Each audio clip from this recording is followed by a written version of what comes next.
संग्रामपूर तालुक्यातील धामणगाव गोतमारे परिसरातील केळी उत्पादक शेतकऱ्यांवर यंदा तीव्र उष्णतेमुळे मोठे आर्थिक संकट ओढवले आहे. तापमानाने 45 ते 46 अंश सेल्सिअसचा टप्पा गाठल्याने केळी पिकाला उष्माघाताचा मोठा फटका बसत असून अनेक शेतांमध्ये पिकांचे मोठ्या प्रमाणावर नुकसान होत आहे. या परिसरात दरवर्षी मोठ्या प्रमाणात केळीची लागवड केली जाते. केळी हे नगदी पीक असल्याने शेतकरी मोठ्या अपेक्षेने शेती करतात. मात्र यंदाच्या प्रचंड उष्णतेमुळे पिकांची वाढ खुंटली असून झाडे वाळू लागली आहेत.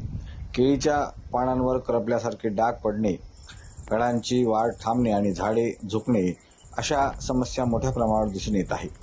धामणगाव येथील शेतकरी अरुण गोतमारे यांच्या शेतातील केळी पिकाचेही मोठे नुकसान झाले आहे. मोठा खर्च करूनही लागवड केलेले पीक सतत वाढणारे तापमान आणि उष्ण वाऱ्यामुळे धोक्यात आले आहे.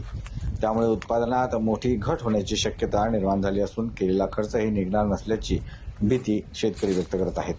यंदा पाणी टंचाई, वाढते तापमान आणि महागाई, शेती या तिहेरी संकटाचा सामना शेतकऱ्यांना करावा लागत आहे. नुकसानग्रस्त शेतकऱ्यांचे तातडीने पंचनामे करून आर्थिक मदत द्यावी, तसेच कृषी विभागाने प्रभावी उपाययोजना राबवून शेतकऱ्यांना मार्गदर्शन करावे अशी मागणी परिसरातील शेतकऱ्यांकडून करण्यात येत आहे. अजिंक्य भारत प्रतिनिधी गजानन वाघ, धामणगाव, गोतमारे.